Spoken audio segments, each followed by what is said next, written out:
The ledger hit the table with a crack that silenced every man in the bunkhouse. Annie Ramsey stood at the head of the long pine table, her dark eyes blazing with something that went far beyond anger. Her hair had come loose from its pins during the ride back from town, and strands of it clung to her cheeks, damp from the heat of the August afternoon. In her left hand, she held the leather-bound ledger that she had discovered hidden beneath a false bottom in Hector Crane's desk drawer. In her right hand, she held a letter addressed to a land speculator in Kansas City, signed with Edwin Kendrick's name, promising the sale of Kendrick Ranch before the harvest was in. "You want to explain this to me," she said, and her voice was terrifyingly quiet. Edwin stood at the far end of the table. He was a tall man, broad across the shoulders, with sun-darkened skin and gray at his temples that had no right being there for a man of 34. He looked at the ledger. He looked at the letter. And for one horrible, stretched moment, Annie watched something pass across his face that she could not name, something that looked almost like relief mixed with devastation. "Annie," he said. "Do not Annie me, Edwin Kendrick." She threw the letter down the table toward him. "Your foreman has been skimming this ranch clean for 3 years. 3 years of falsified feed costs, phantom labor tallies, inflated equipment invoices, and you were going to sell it.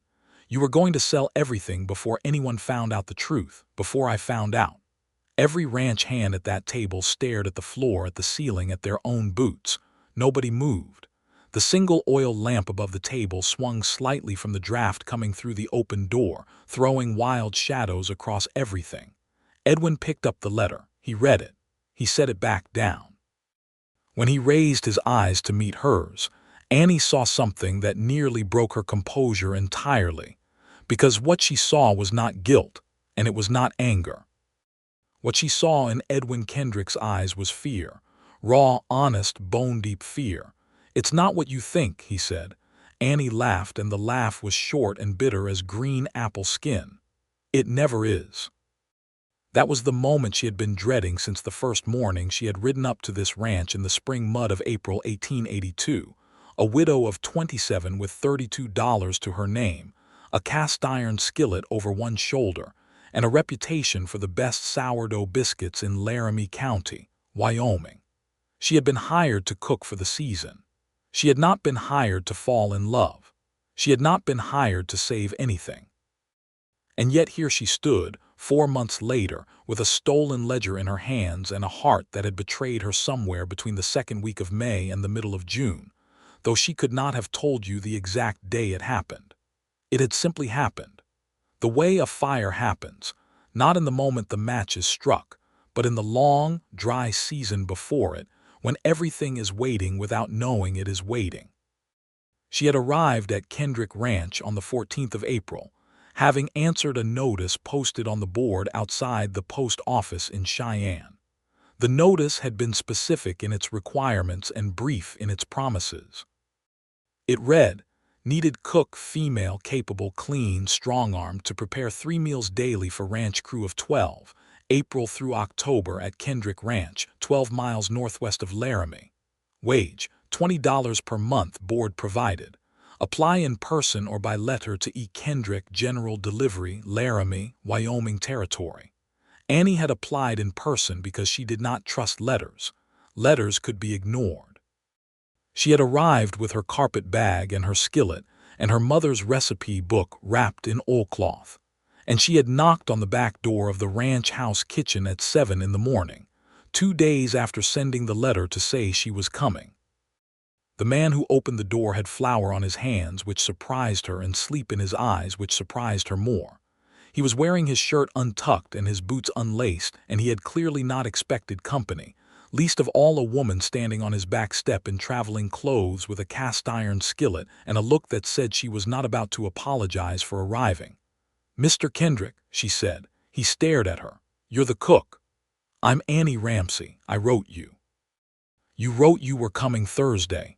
"It's Thursday." He looked at the sky as though it might contradict her. It did not. He stepped back from the door and let her in, and that was how it began, with flour and unlaced boots, and the particular kind of embarrassment that belongs to men who have been caught unprepared by competent women. The kitchen was a disaster. That was the only word for it. There were dried beans soaking in a pot that had been sitting so long the water had gone thick and gray. There was a grease fire scar on the wall beside the stove that told the story of at least one previous cook's hasty departure. There were coffee cups stacked in a tower that defied architectural reason. The floor had last been swept sometime in what Annie charitably estimated to be February. "How long have you been without a cook?" she asked. Edwin Kendrick was lacing his boots at the kitchen table, which was also not designed for boot lacing, and said something about the disorder of the place. 6 weeks, he said. "What happened to the last one?" He glanced up at her. His eyes were an interesting color, not quite brown, not quite amber, the color of creek water over pale stones. "She married one of my hands and moved to Colorado." And before her, a pause. "She married a different one of my hands." Annie set her carpet bag down and looked at the kitchen again. "I am not going to marry any of your hands, Mr. Kendrick," she said. Something moved in his expression that she would later recognize as the first small breach in his defenses. "No," he said, "I suppose not." She had her sleeves rolled up within the hour.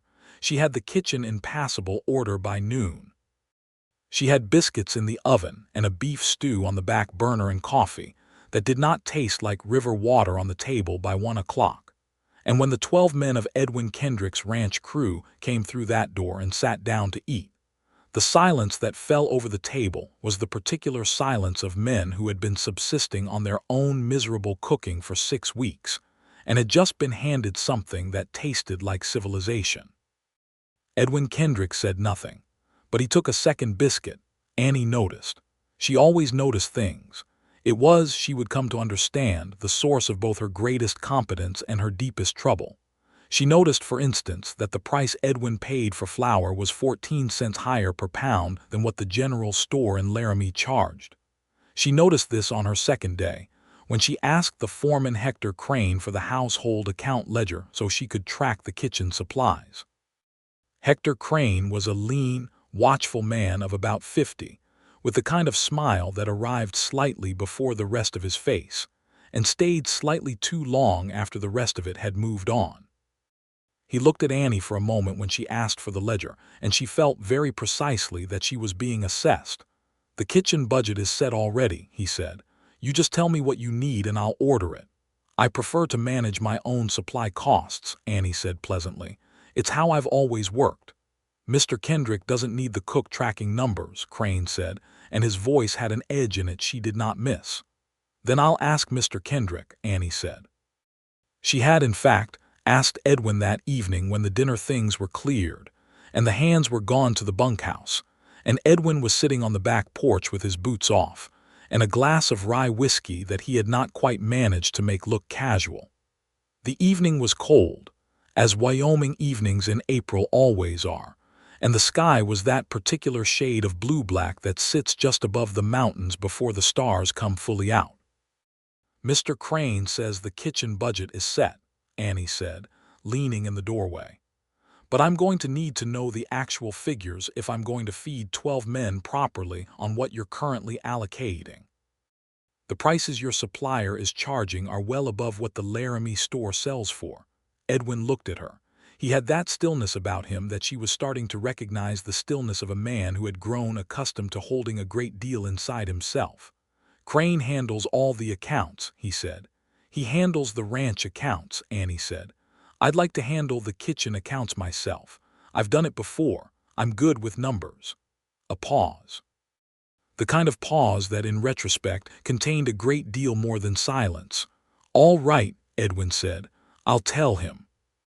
She had seen the look that crossed Hector Crane's face the next morning when Edwin told him to give the cook access to the kitchen supply records. It was gone in an instant, replaced by that too long smile. But Annie had seen it, and she filed it away in the careful, organized cabinet of her mind where she kept things that required watching. She was a widow. She had been widowed 3 years before, when her husband Frank Ramsey had died of pneumonia at 31. Leaving her with a rented house, $200 of debt, and a skill set that consisted of exceptional cooking, a good head for household arithmetic, and the ability to remain calm in situations that made other people lose their composure entirely. These were not glamorous inheritances, but they were useful ones. She had paid off the debt in 18 months by cooking for a cattle outfit in Nebraska, then moved on to a hotel kitchen in Colorado for a season, then answered the notice in Cheyenne. She had not intended to stay interested in the world. She had not intended to stay interested in men. Frank had been a good man, gentle, funny, gone too soon, and the grief of losing him had been real and deep, but it had also, in its own terrible way, taught her something about the fragility of attachment, about the danger of depending on anyone's continued presence. She had resolved, quietly and without drama, to be sufficient unto herself. She had her skillet. She had her recipe book. She had her arithmetic. She had not planned for Edwin Kendrick. The first full week of her employment passed in a blur of early mornings and heavy pots, and the particular physical exhaustion that comes from feeding large numbers of working men 3 times a day. She learned the rhythms of the ranch. The 5 o'clock breakfast before the hands rode out, the noon meal brought in pails to wherever they were working that day, the 6 o'clock supper that was the social center of the operation. She learned the names of the hands, Old Pete and Young Pete, who were not related despite sharing a name, Callum, who was from Scotland and homesick in a way he was too proud to name, Domingo, who was from Mexico and taught Annie 3 new words each day in exchange for extra coffee, the Brewer brothers Tom and Sam, who argued constantly and cheerfully about everything, and 6 others whose names she learned in the order of their appetites, the hungriest first. She learned that Edwin took his coffee black and his breakfast early, usually alone at the kitchen table before the others came in, and that he was most talkative in those quiet morning minutes, when the ranch was still waking up and he had not yet put on whatever armor it was he wore through the rest of the day. "You were married," he said one morning, about 10 days in. He said it without looking up from the table, which she recognized as the cowboy method of pretending a question was not a question. "Yes," she said, turning the bacon. "What happened?" "Pneumonia 3 years ago." A silence. "I'm sorry." She glanced at him. He was looking at his coffee cup. "Were you ever married?" She asked, which was perhaps forward, but she had never been the type to leave conversational imbalances uncorrected. His jaw tightened very slightly. "No," he said. Then, after a moment, "I was engaged. She didn't stay." Annie turned back to the stove. "Her choice or yours?" The longest pause yet. "Hers," he said, "but mine too, in a way. I couldn't—" He stopped. "I wasn't easy to be with, wasn't easy to know." Annie flipped the bacon. "Most worthwhile things aren't easy," she said. She did not look at him. She heard him set his coffee cup down. She heard the scrape of his chair as he stood up.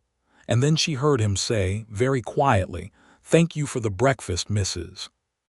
Ramsey," in the same tone a man uses when he means something else entirely. She was very careful, after that, to be professional. She was not entirely successful. The kitchen accounts were the first thing to properly pull her attention toward the truth of what was wrong with Kendrick Ranch. She was not looking for wrongdoing. She was genuinely only trying to reconcile the supply costs, to find savings on flour and salt pork and dried beans that would let her feed the crew better without exceeding the budget. But the numbers she found in the kitchen supply ledger did not add up correctly, and Annie Ramsey had a fundamental and constitutional inability to let numbers that did not add up simply sit there being wrong. She started with the flour discrepancy, that 14 cents per pound overcharge she had noticed on day 2.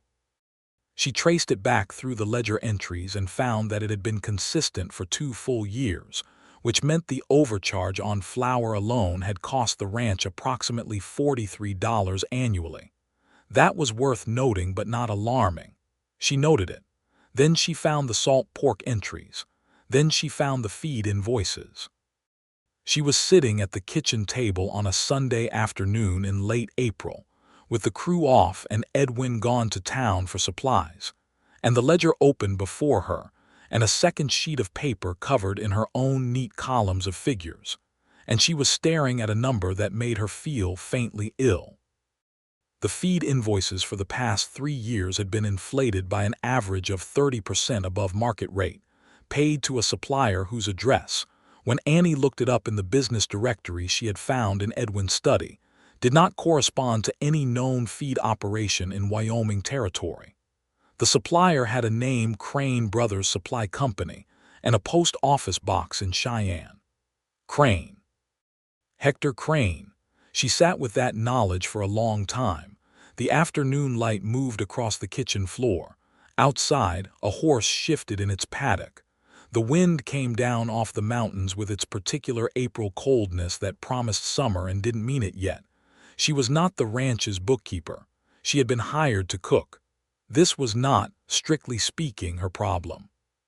She thought about that for exactly as long as it took her to flip to the beginning of the ledger and start going through every entry from the beginning.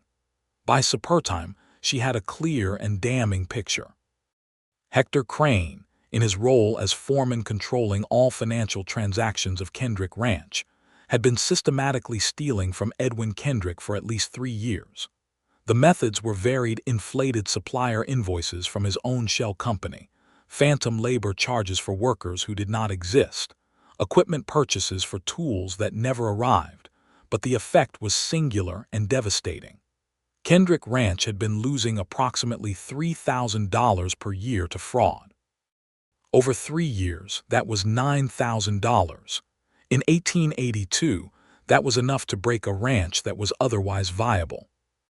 She heard the wagon returning in the early dark, and she folded her notes and put them in her pocket, and she served supper, and she did not say a word about any of it, because she needed to think about how to approach this, and because she had a deep and instinctive understanding that a man who had been made to look foolish in front of his crew by a woman he had hired to cook was a man who would not hear the message for the noise of his wounded pride.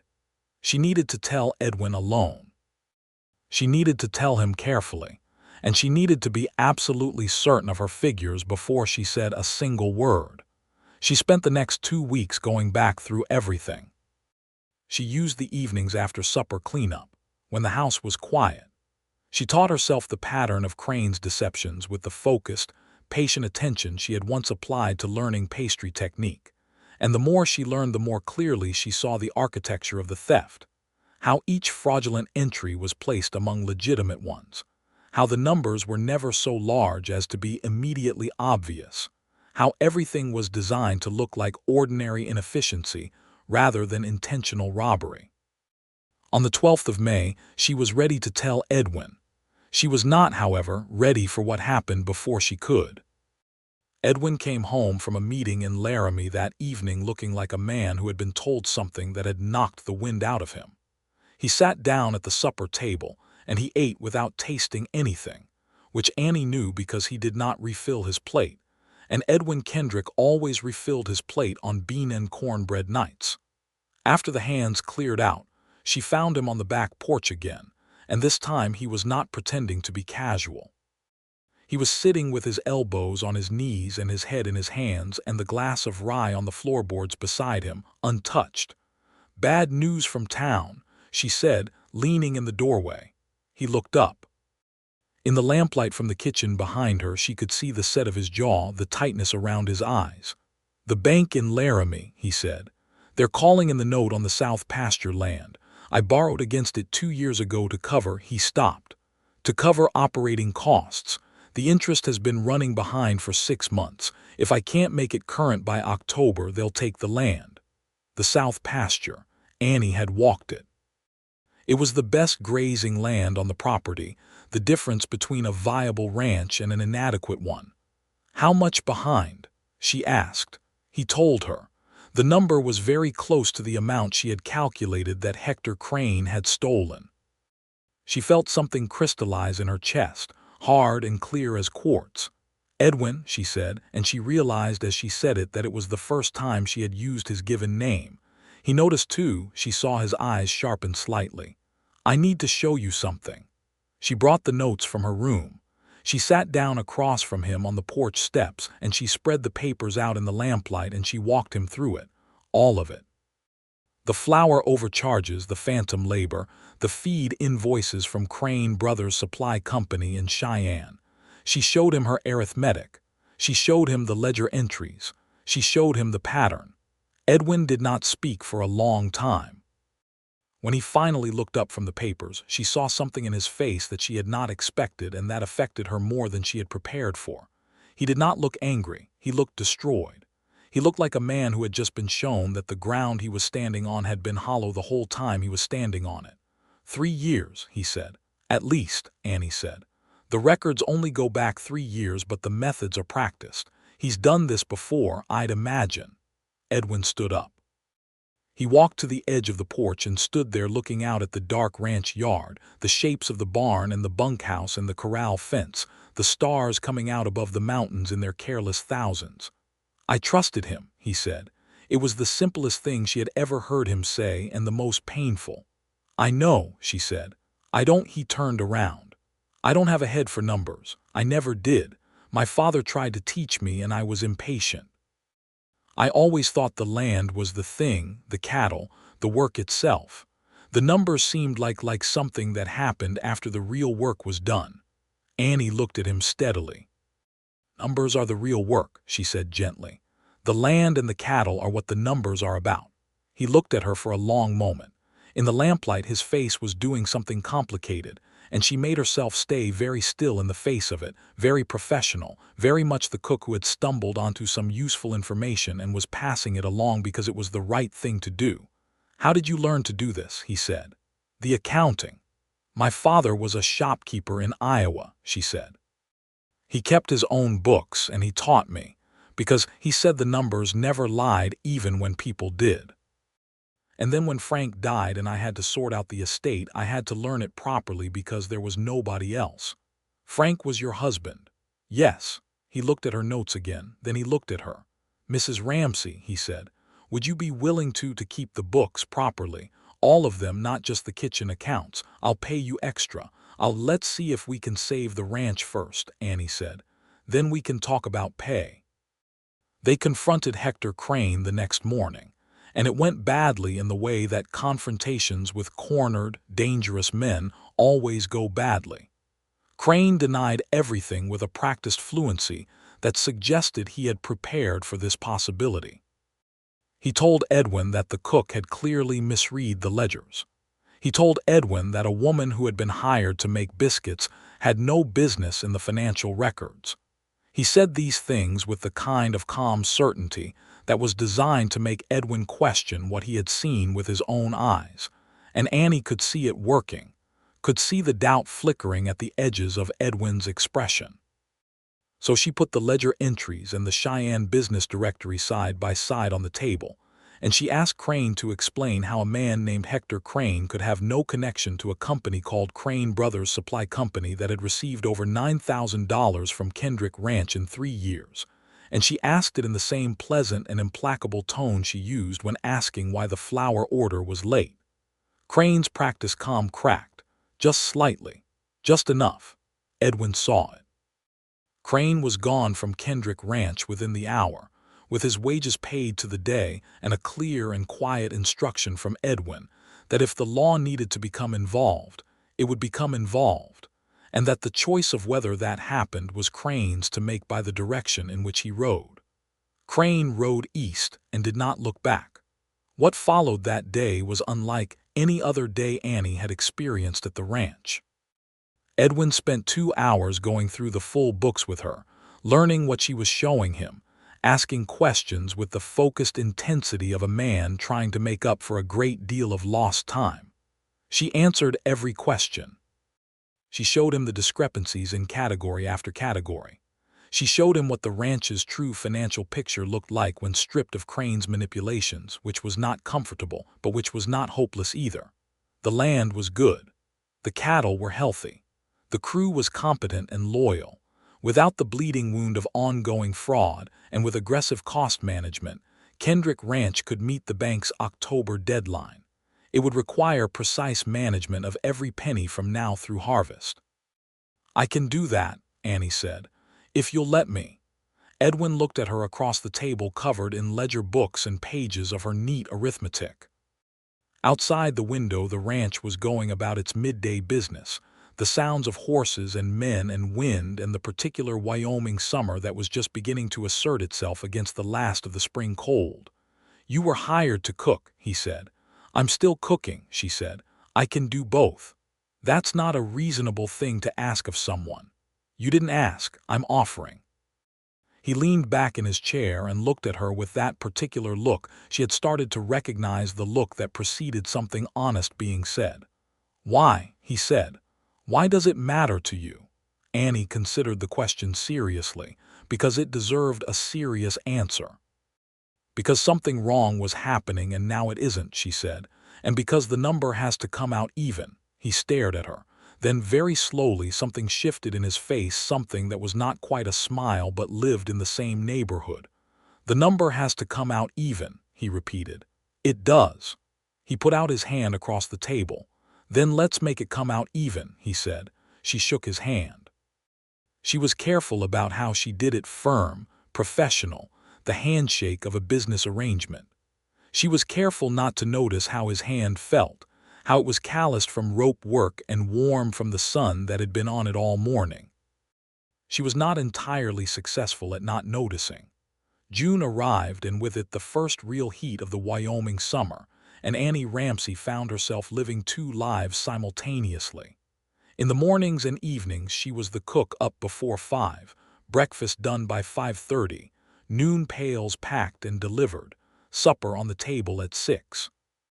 In the afternoons, in the 2 hours between the noon delivery and beginning the supper preparations, she sat at the kitchen table with the account books and worked through the financial reconstruction of Kendrick Ranch, with the focused patience of a woman who had grown up, understanding that attention to detail was the difference between solvency and disaster. Edwin began coming inside in the afternoons. At first he had reasons, a question about a specific invoice, a supplier he needed to contact, a crew cost he wanted to review. Then the reasons became thinner and more transparent and eventually stopped being offered at all.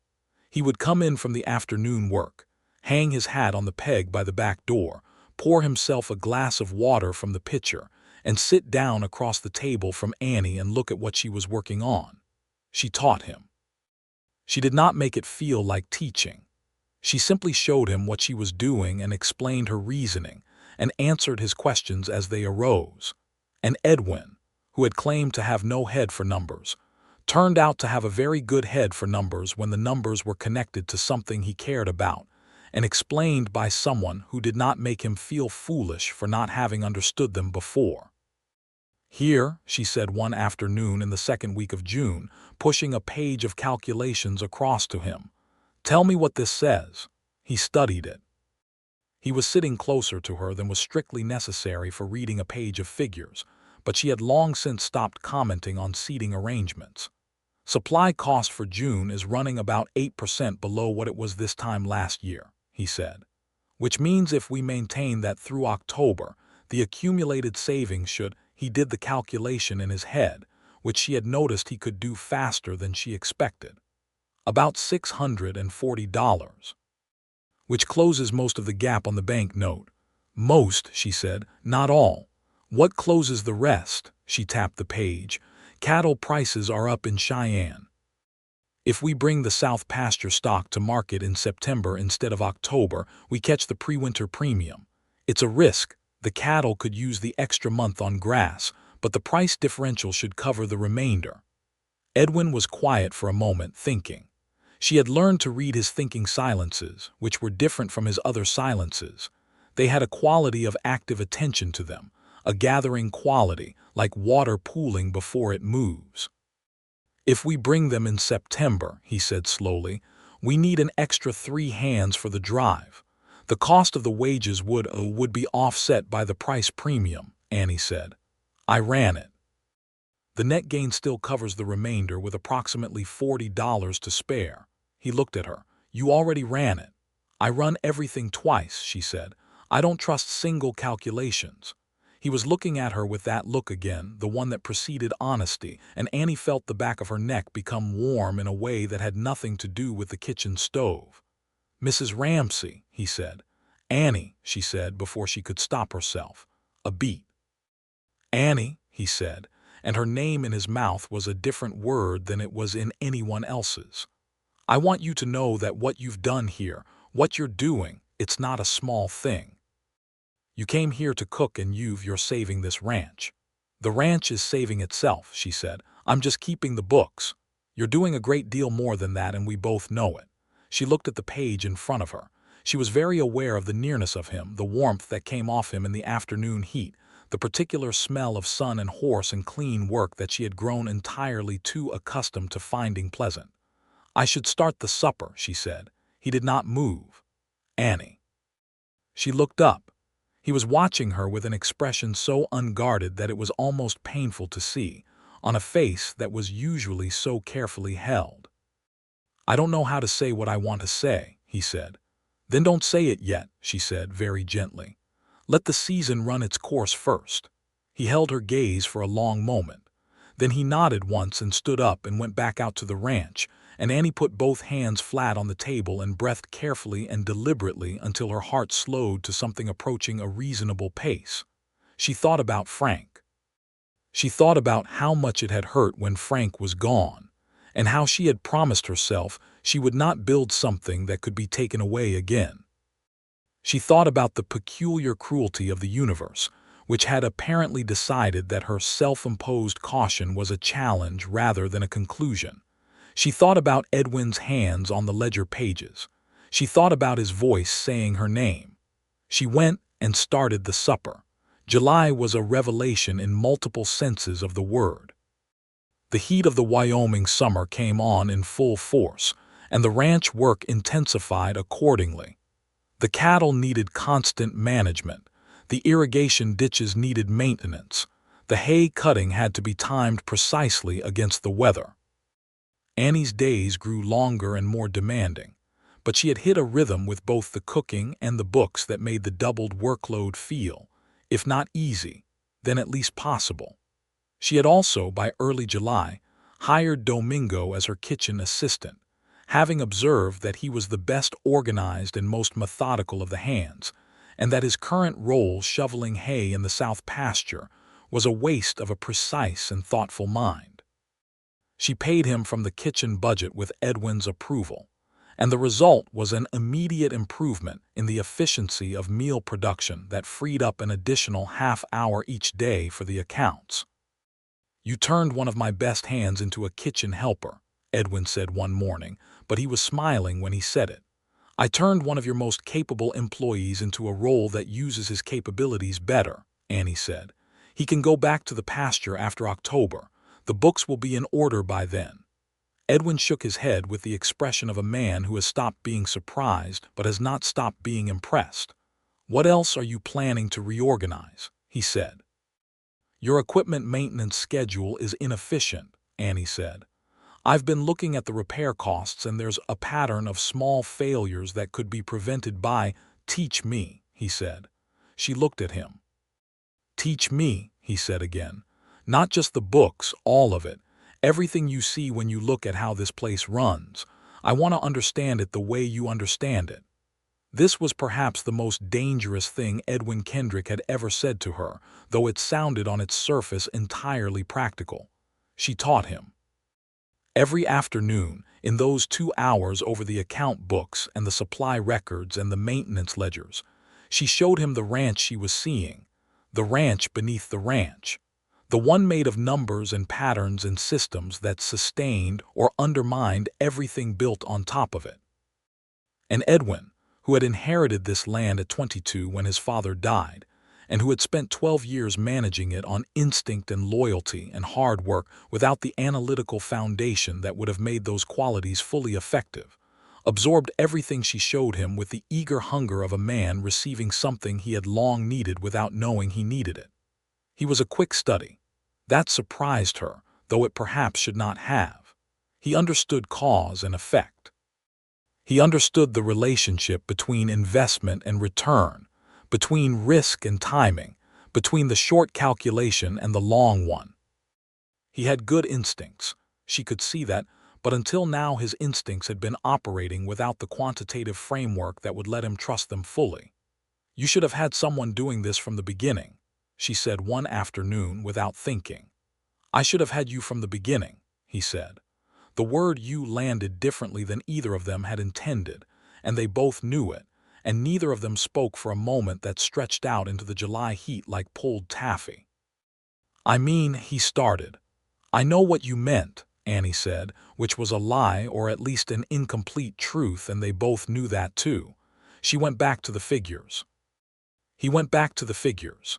And the afternoon light moved across the kitchen floor, and the mountains sat blue and enormous above the ranch, and outside the window old Pete was arguing with young Pete about something that had nothing to do with either of them, and Annie Ramsey thought, "I am in a great deal of trouble."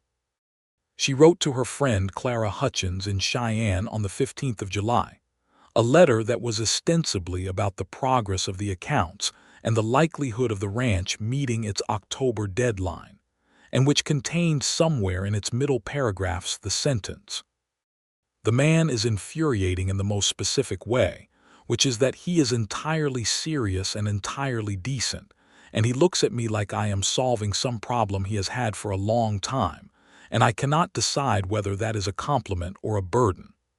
Clara wrote back in 10 days with the single sentence, "Annie Ramsey, you are already in love with him and you know it. Stop pretending."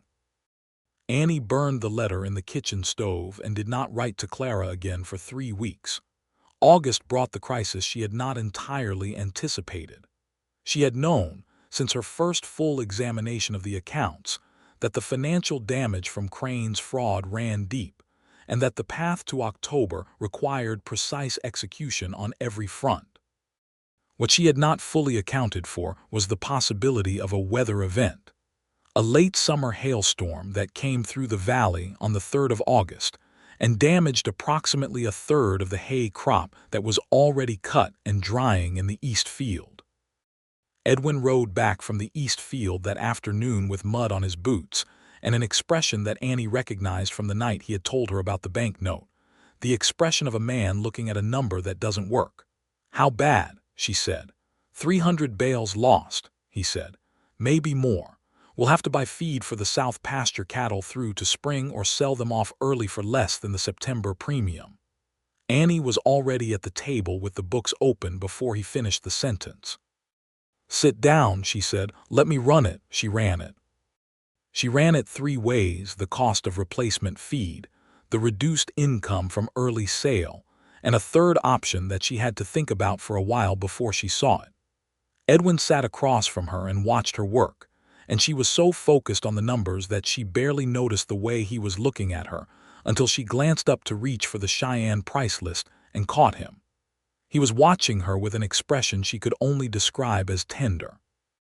It was so unexpected on his usually contained face that it stopped her entirely. "What?" she said.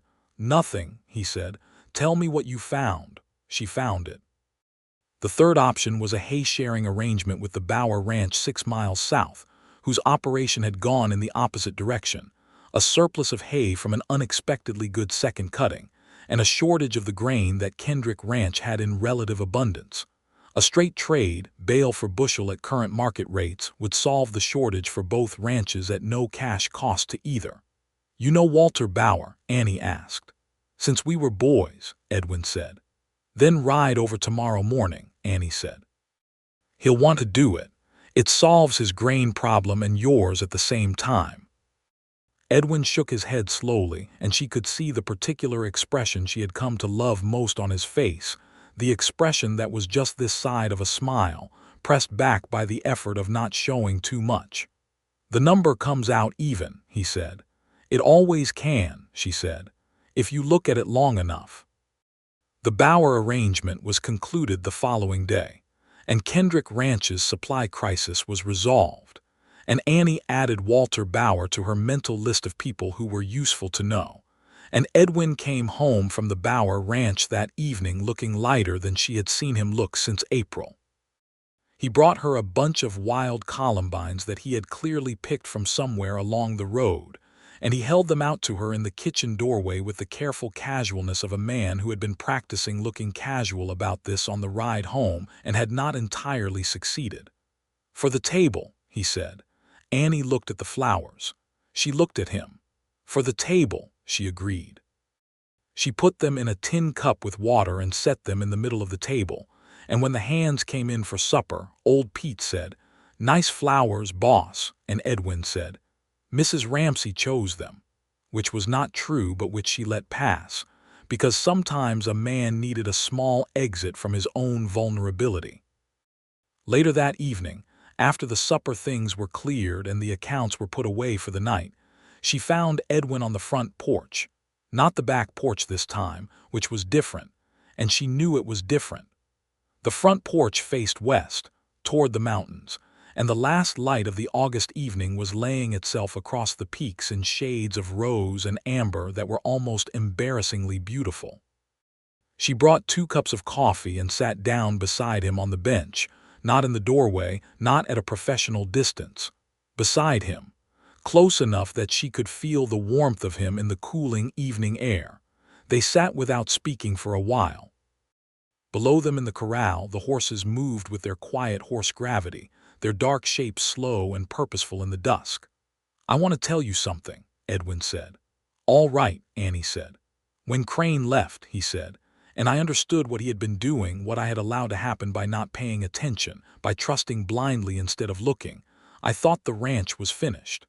I thought I had failed everything my father built, and that there was nothing left to do but see it through to the end and walk away." He stopped. She waited. "And then you sat down at that table and showed me a different picture," he said. "You showed me what was actually there underneath all the damage.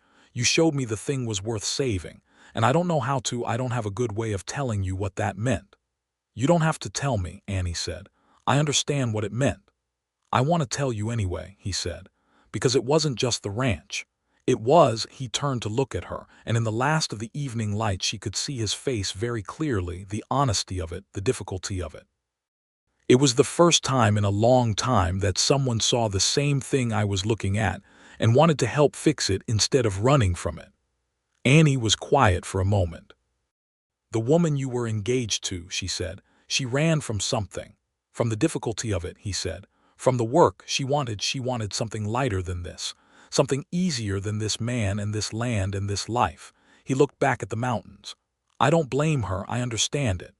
"I don't want something lighter," Annie said before she could consider whether it was wise. Edwin turned back to her. "I grew up in a shopkeeper's house learning arithmetic, and I married a man who died young, and I've been cooking for other people's ranches for 3 years," she said. "And the thing I have learned with complete certainty is that there is no such thing as a life that doesn't require the difficult parts. The question is whether the difficult parts are worth it." "Are they?" he said. "Worth it?" She looked at him. The light was almost gone from the sky now, and the first stars were appearing, and the mountains were dark shapes against a dark sky, and the columbines were still in their tin cup on the kitchen table behind them. "Yes," she said, "I think they are." He reached over and took her hand. Not with urgency, not with demand, with the careful, deliberate movement of a man who knows exactly what he is doing and has decided to do it anyway. His hand was large and calloused and very warm, and Annie looked down at it holding her hand and felt something in her chest unlock that she had not known was locked. "I know this isn't the right time," he said. "The ranch isn't through its trouble yet. October is still 2 months away. You came here to do a job and the job isn't done." "No," she said. "But I need you to know," he said, "that when October comes and the books balance and the note is settled, I would very much like to ask you something, if you'd be willing to hear it." Annie turned her hand over so that it was properly holding his in return. "I'm willing," she said. They sat together on the front porch until the stars were fully out, and the mountains were invisible in the dark, and the horses had settled for the night. And neither of them said anything more that required words, because some things are more completely communicated in silence and warm hands, and the sound of a Wyoming evening coming down. September arrived like a man with something to prove. The air sharpened, the light went gold, and the business of the ranch built toward the climax of the cattle drive with an urgency that swept everything else along in its current. Annie was in the accounts every afternoon now, tracking costs and prices and timing with the precision of someone who understood that the margin between success and failure on this particular calculation was thin enough to require absolute accuracy. Edwin had hired 3 additional hands for the drive, as the September cattle market premium required. He had consulted Annie on the hires, which she had not expected, and which had startled her enough that she had not immediately answered him. "You know these men," she said. "I don't." "You know their cost," he said, "and I value your judgment." She looked at the 3 men standing in the ranch yard. She asked them a few questions about their experience, about their references, about their expectations of the work. She listened to how they answered. Then she told Edwin what she thought, and he agreed with 2 of her assessments and gently disagreed with the third, explaining why.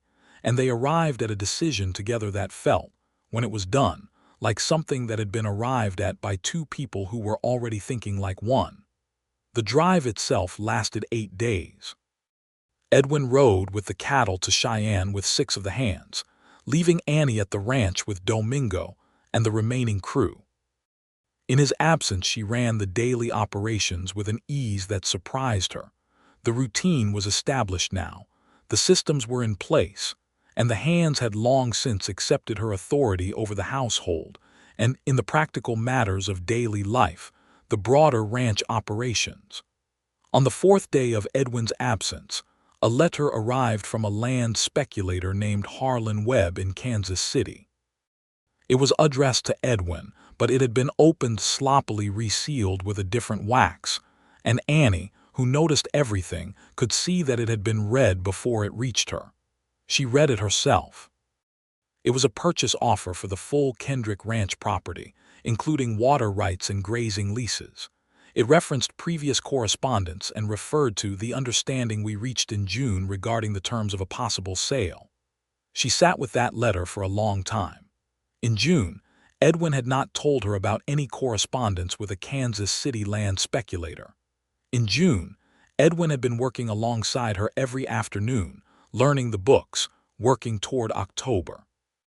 Why would he have been simultaneously entertaining a sale? She went through the outgoing correspondence file, a folder she maintained in the study that Edwin had given her full access to. She found no copies of letters to a Harlan Webb. She found no record of any such correspondence. She looked at the letter again. She looked at the wax seal. She thought about who had access to incoming mail and who might have reason to open letters addressed to Edwin Kendrick. Hector Crane had been gone since May. But Hector Crane had left Cheyenne, where he had a post office box, and Kansas City was not that far from Cheyenne in the scheme of things. She went to the desk in the foreman's office, a small room off the bunkhouse that had been empty since Crane's departure, which Annie had not yet fully cleared because there had been too many other urgent things to do. She went through the desk. She found, under a false bottom in the bottom drawer, which was sloppy work, the kind a man does when he is hurrying, a second ledger and a bundle of letters. The letters were copies of correspondence between Hector Crane and Harlan Webb in Kansas City. They dated back 18 months.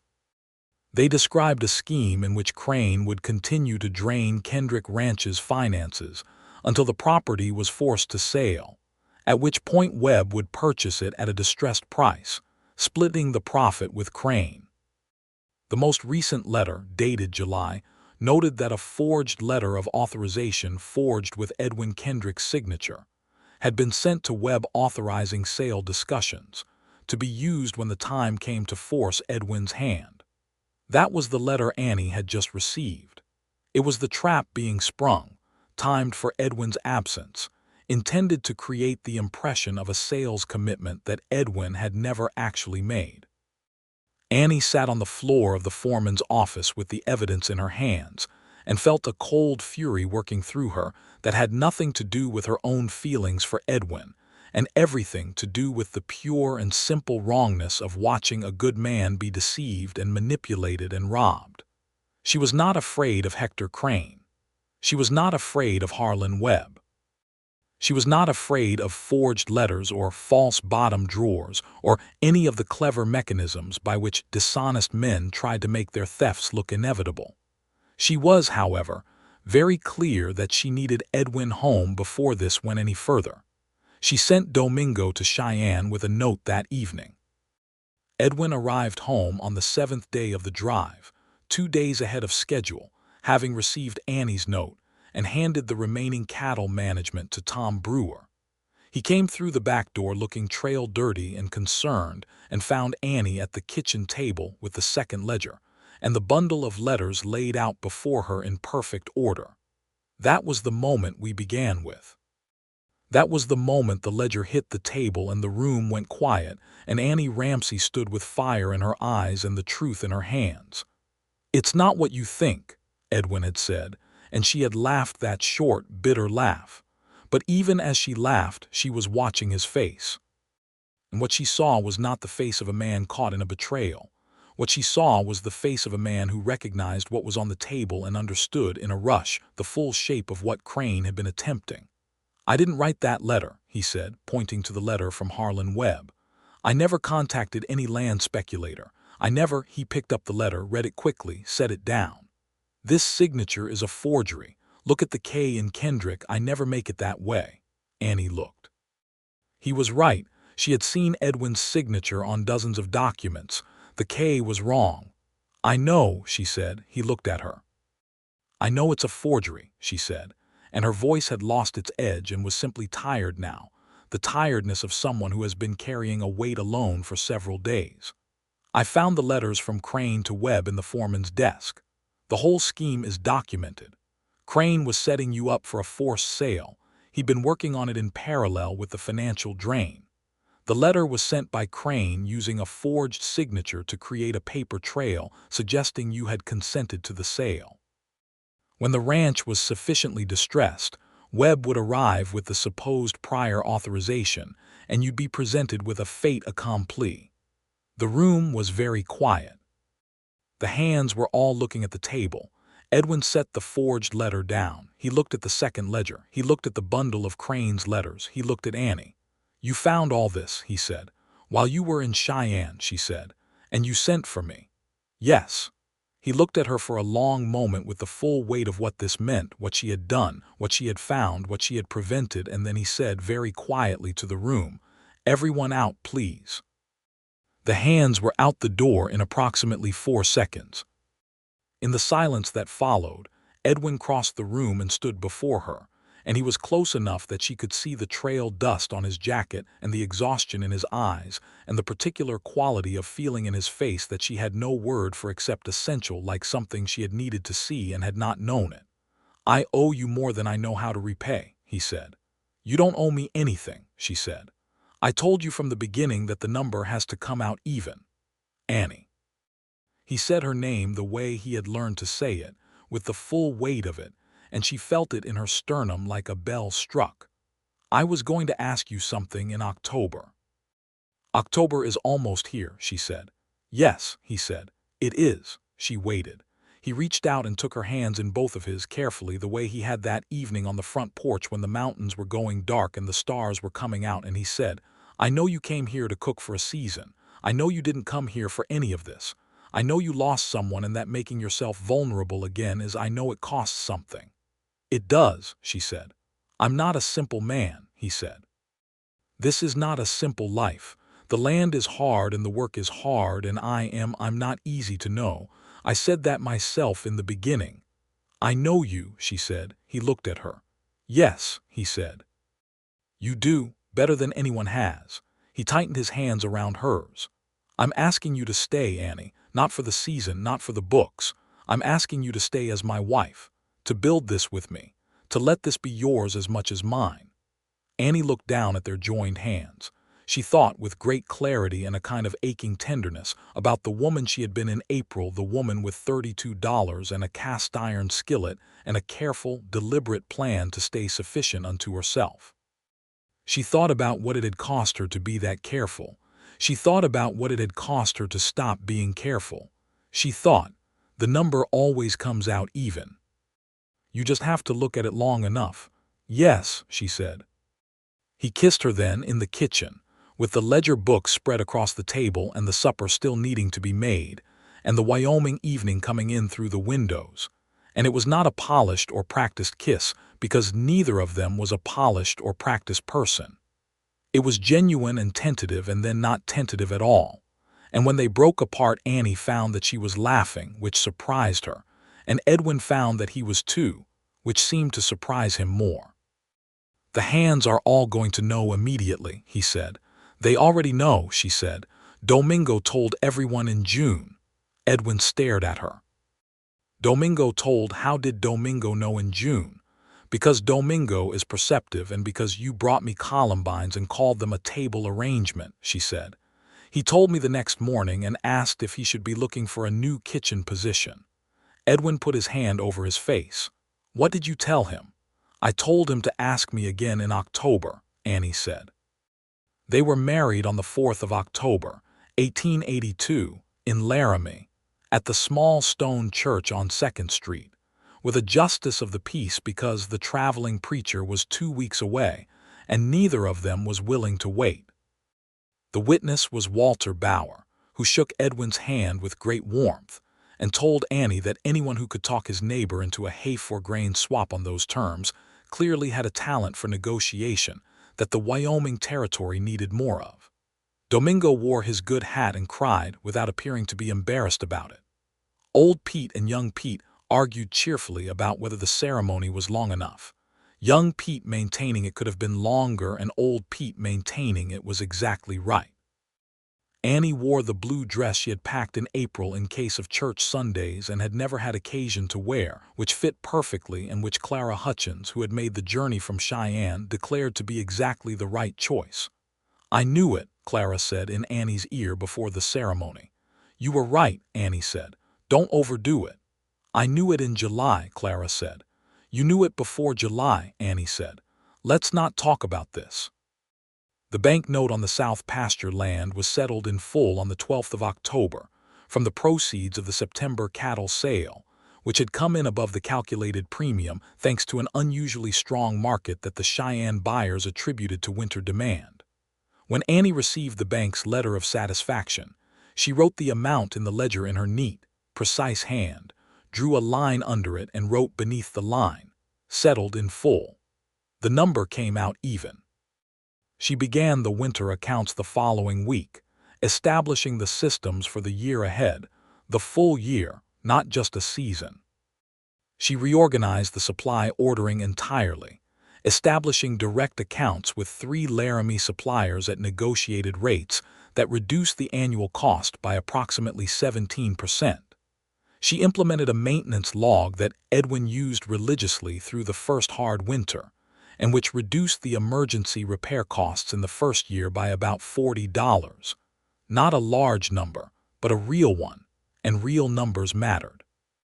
Edwin learned the books well enough by December that he could read them himself, not with Annie's speed or depth, but competently, with understanding. He brought questions to her every few days, and they worked through them together at the kitchen table in the evenings, and she noticed that the questions were getting better, more sophisticated, more aimed at the long view rather than the immediate one, and she felt a particular pride in that which she would not have traded for much. There was one more piece of the Crane and Webb matter to settle, and it was settled in November. Annie had compiled a complete record of the fraud, the original stolen amounts, the documentation from the second ledger, the forged letter, the correspondence with Webb, and had sent it, in an organized folder with a summary letter, to the Laramie County Sheriff's Office and to the Federal Land Office in Cheyenne. She had done this without telling Edwin in advance, because she had learned that Edwin's instinct was to let things go once the immediate threat was past, and this particular thing should not be let go. Edwin found out when the sheriff's deputy came to take his statement. He sat across the table from the deputy and answered every question, and when the deputy left he turned to Annie and said, "You sent that in." "I did," she said. "I might have decided to let it go," he said. "I know," she said. "That's why I sent it." He looked at her for a moment and then he nodded. "Thank you," he said. "It was that simple." Hector Crane was located in Kansas City in the spring of 1883, having by that point established himself under a different name in the employ of a grain merchant. The federal charges against him, wire fraud, forgery, theft by deception, were serious ones, and the documentation Annie had compiled was thorough enough that the case against him was straightforward. Harlan Webb, confronted with the evidence of his correspondence with Crane, negotiated his own reduced charges in exchange for his cooperation. Crane was convicted in June 1883 and sentenced to 5 years in a federal penitentiary. Edwin heard the news in a letter from the federal marshal's office and told Annie over supper. She nodded once, in the way she nodded when a calculation came out correctly, and went back to her meal, and that was all the celebration the matter required. The first winter of their marriage was hard in the way Wyoming winters are always hard. The cold was serious, and the work was constant, and the isolation of the ranch through the heaviest weeks of snow in February created a particular kind of closeness that Annie had not anticipated, and that turned out to be, in its way, one of the better things she had experienced in her life. They were snowed in for 11 days in mid-February, just the two of them and the remaining crew, and the ranch became a small world unto itself, defined by the rhythms of the cold and the necessity of warmth. She taught Edwin to make biscuits properly during those 11 days, which he already knew in theory and could not execute in practice because he was impatient with dough, which required gentleness and could not be rushed. "You cannot push biscuit dough," she told him for the third time, watching him fold it too hard. "You have to coax it." "I don't coax things," he said. "You coaxed me," she said. He looked up from the dough. The kitchen was warm with the stove going full, and outside the snow was coming down in serious Wyoming curtains, and somewhere in the barn the horses were settled for the storm, and Domingo was playing cards with old Pete in the bunkhouse. "I didn't coax you," Edwin said. "I asked you directly." "You brought me flowers," she said. "Those were for the table." "Edwin." "They were possibly not entirely for the table," he said. She laughed and he laughed, and the biscuits came out beautifully, and they ate them by the stove with the storm outside and the warmth of the kitchen between them. She was with child by March, which she worked out from the arithmetic of her own body with the same methodical attention she brought to the ranch accounts, and confirmed with the Laramie doctor in April. Edwin received the news in the same silence he received most significant news, the gathering kind, the kind with the quality of pooling water, and then he crossed the kitchen and held her in a way she had not expected from him, carefully and completely with his face against her hair, for a long, quiet moment. "All right," she said into his shoulder. "More than all right," he said. "You," she thought about it honestly. "Frightened," she said, "and glad." "That's exactly right," he said. "That's exactly how it ought to feel." The spring and summer of 1883 were the best season Kendrick Ranch had seen in years, by every measurable indicator. The cattle were healthy. The hay crop was excellent. The new maintenance system that Annie had implemented reduced the equipment losses that had plagued previous summers. The supply costs held at the reduced rates she had negotiated. The second set of books, the clean ones, the real ones, showed a ranch operating the way a well-run operation should, in the black, with reserves building. Edwin threw himself into the work with an energy that Annie attributed partly to the improvements in how the ranch was running, and partly to the fact that he now understood the ranch in a way he had not before understood it in the full sense. The ground and the sky, and the cattle and the numbers, all of it together, all of it connected. He was not a different man than he had been. He was more fully himself, which was perhaps the best version of a transformation. He consulted Annie on every significant decision. Not because he could not decide alone, he could, and sometimes did, and those decisions were usually sound, but because he had learned that two perspectives, when they were honest and informed, produced better results than one, and because he found, to his own admitted surprise, that he liked thinking with her. He liked the process of it, the back and forth, the way she challenged assumptions he had not known he was making, and the way she received his challenges to her own with a directness that never shaded into defensiveness. "Most people don't like being disagreed with," he said one evening, watching her review a purchase proposal for a new bull. "Most people confuse the idea with themselves," she said, without looking up. "I don't. If you can show me the idea is wrong, the idea should change." "It has nothing to do with me being wrong." He thought about that. "That must be a useful way to think." "It's the only way to think about numbers," she said. "The numbers aren't about you. They're about what's true." "And people," he said, "are people about what's true?" She looked up then. "People are about what they're capable of becoming," she said, "which is different, but related." He bought the bull. He consulted her on the price, and she found him a lower bid from a rancher in Colorado, and he negotiated a deal that saved $80 off the first quote. He told her so when he got home, and she said good, in the tone she reserved for calculations that worked out. And he brought her coffee and sat across from her at the table and looked at her with the expression she still, after all this time, could not name except as essential, and she felt the warmth of it in her chest like the stove going in winter. Their son was born in November of 1883, a healthy and loudly opinionated boy whom they named James after Edwin's father. He arrived in a November snowstorm in the manner of Wyoming children, who seemed to prefer dramatic entrances, delivered by Mrs. Hofstadter from the neighboring property, who had delivered every child within 15 miles for 20 years, and had the calm authority of someone who had seen it all and was unimpressed by all of it.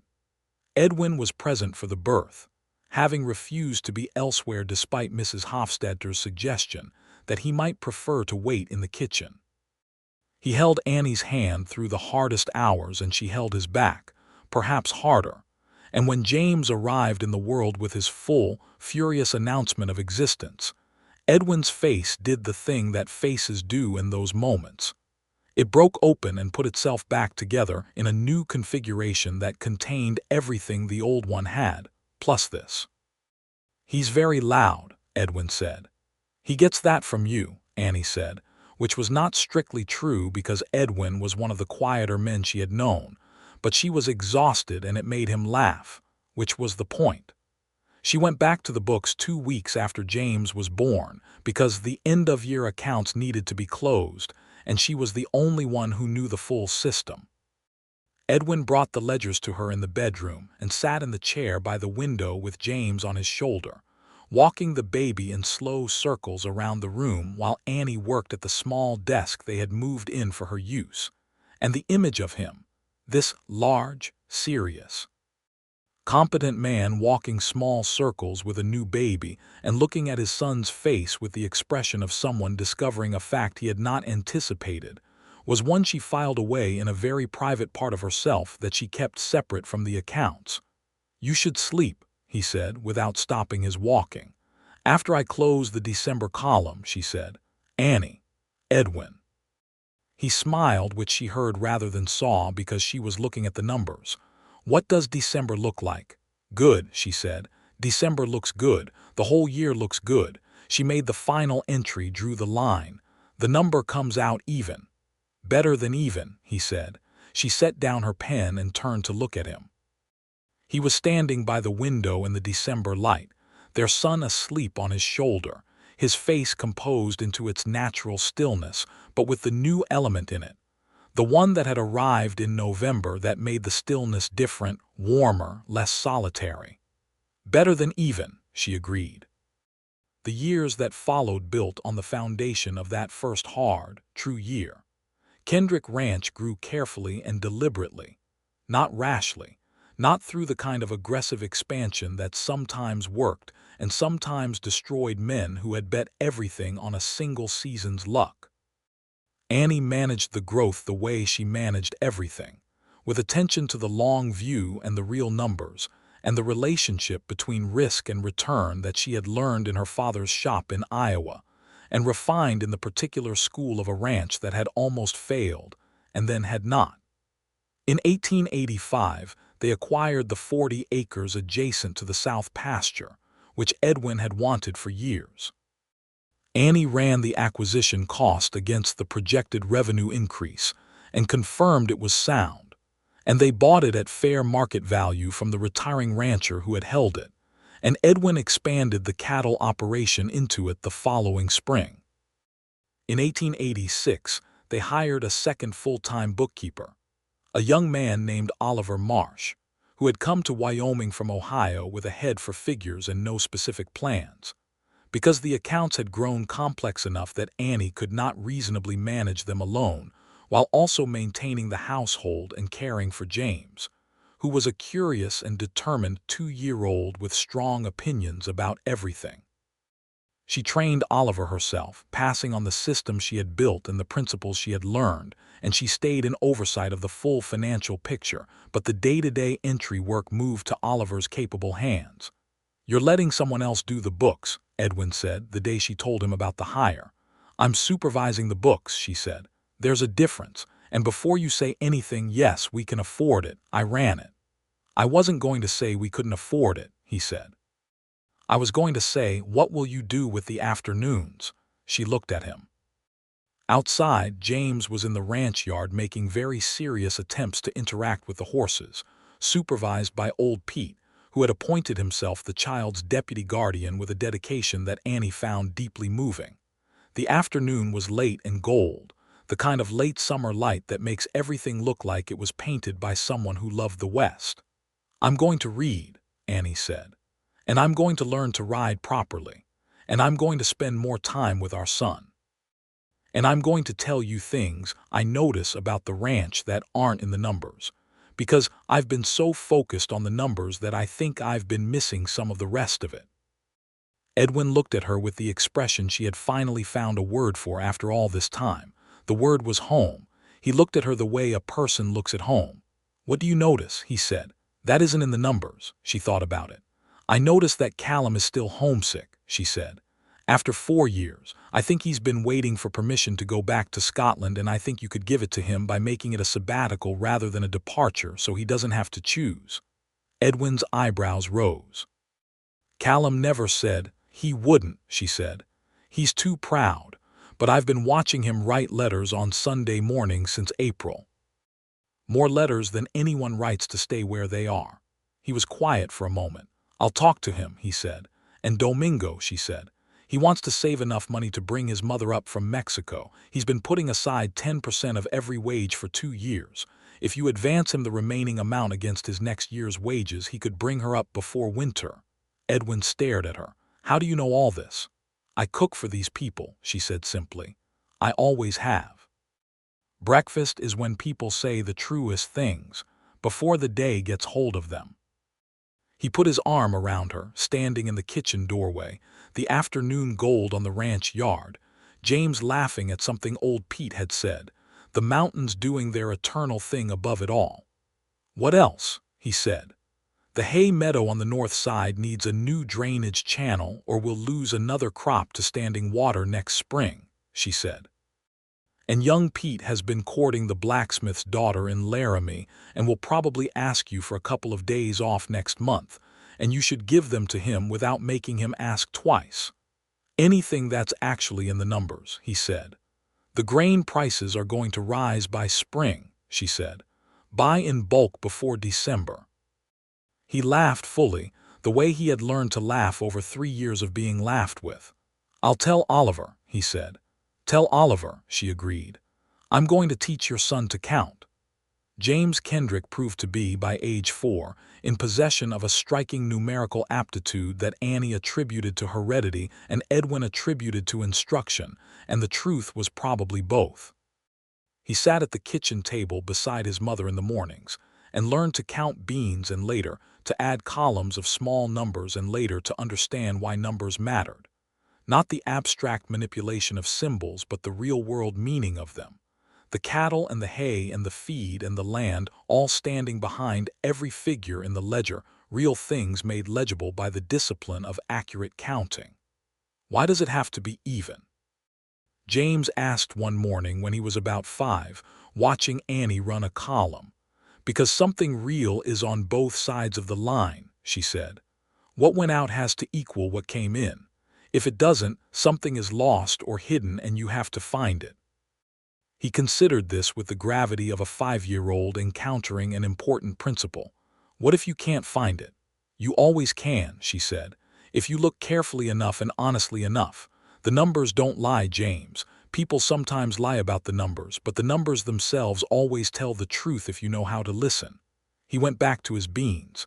Then he said, Papa brought in more cattle than he sent out last week. I counted. Annie set down her pen. How many more? 3, he said. She looked at him, he looked at her. She got up and checked the pasture count against the purchase record and found that he was correct. A delivery count error had resulted in 3 head being received without being recorded. She corrected it in the books and told Oliver about the delivery error so it could be prevented in future. She told Edwin about it at supper, and Edwin looked at his son across the table with that expression, the one that had arrived in November 1883 and had only deepened since, and said, "You counted the cattle." "Mama says the numbers tell the truth," James said. "They do," Edwin said. "They do." He looked at Annie over their son's head, and she saw it again, home, plain and certain in his eyes. Their daughter arrived in the spring of 1887, on a day in April that was so precisely the same as the April day 4 years earlier when Annie had first ridden up to this ranch, that it seemed, in retrospect, like the kind of meaningful coincidence that life occasionally manages to produce.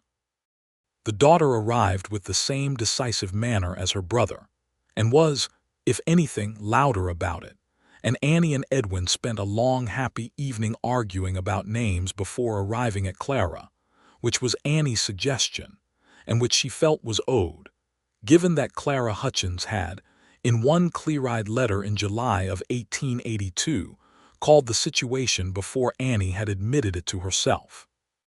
She wrote to Clara with the news, and Clara wrote back a letter that was mostly congratulations and contained, somewhere in the middle, the sentence, "I knew it in July," to which Annie did not reply, because some things did not require a response, and because she was too happy to pretend to be exasperated. The Kendrick Ranch entered the decade of the 1890s as one of the soundest operations in Laramie County. Not the largest, Edwin had no interest in size for its own sake, and Annie's systems were designed for sustainability rather than spectacular growth, but sound. Consistently profitable, well managed, known among suppliers and buyers and neighboring ranches for the reliability of its dealings and the quality of its stock. Oliver Marsh had been joined by a second assistant in the accounts office by 1889, which was now a proper room in the expanded ranch house rather than the kitchen table. Annie oversaw the full financial picture with the authority and clarity she had always brought to it, but the day-to-day administration was handled by a well-trained staff of 2, and the systems were documented clearly enough that they could function without her moment-to-moment attention. She had written those systems down over the years, the principles and methods she had developed out of necessity in that first season, refined through 7 subsequent years of practice. She had written them clearly and carefully, in a series of notebooks she kept in the office, each one covering a different aspect of ranch financial management. She had not intended them as anything other than her own reference documents, but in the winter of 1889, the wife of a rancher in Carbon County heard about the notebooks through Walter Bower's wife and wrote to ask if she might see them. Annie sent copies.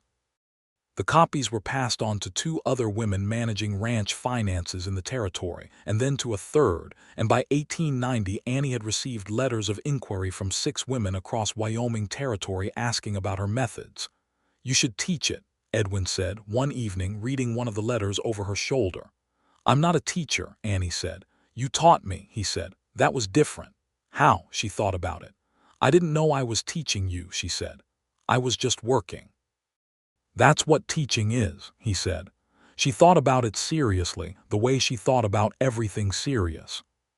She thought about the women who had written to her. most of them in situations not unlike her own first months on this ranch, trying to make sense of accounts that didn't add up or that they had never been given access to in the first place. She thought about what it had meant to her to have her father show her the books. She thought about what it had cost her when she didn't have them.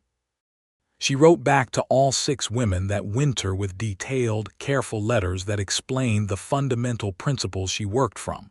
She sent them the relevant sections of her notebooks. She told them to write back with questions. They wrote back with questions. She answered the questions. The correspondence grew. By 1892, she was receiving letters from women across 3 territories and 2 states, and the correspondence had taken on the quality of a regular exchange, part advice, part community, part something that Annie did not have a good word for except that it felt important in the way that things feel important when they are addressing a real need. Edwin, who had watched all of this develop with the particular pride of a man watching someone he loves become more fully themselves, suggested in the spring of 1892 that she compile the notebooks into a proper document, a guide, structured and comprehensive, that could be printed and distributed rather than copied by hand. A book, Annie said. A practical manual, he said, for ranch accounts. There's nothing like it in print, you know that. She looked at him. He looked at her. Outside, James, who was 8 years old and had recently developed strong opinions about horses, was arguing with Domingo about saddle adjustment in the ranch yard.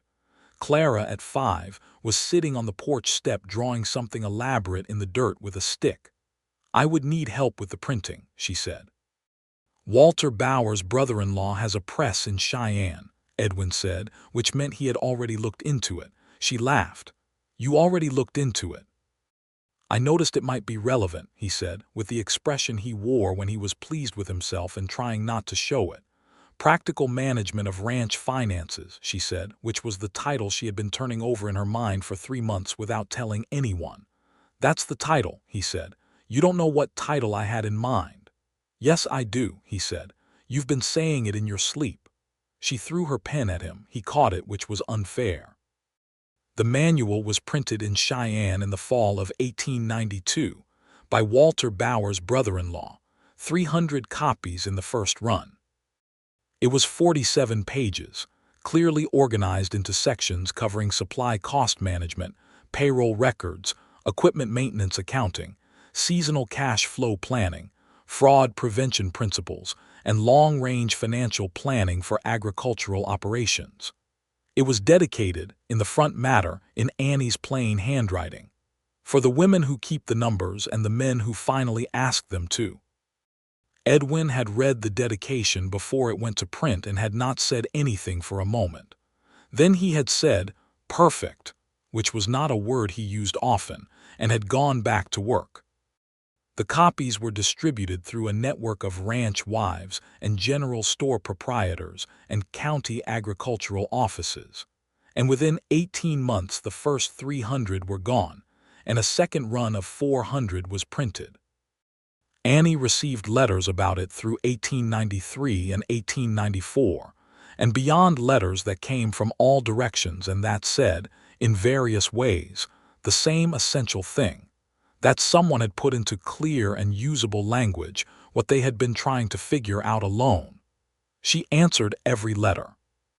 She was not always timely. The ranch ran its seasons. James and Clara needed their mother.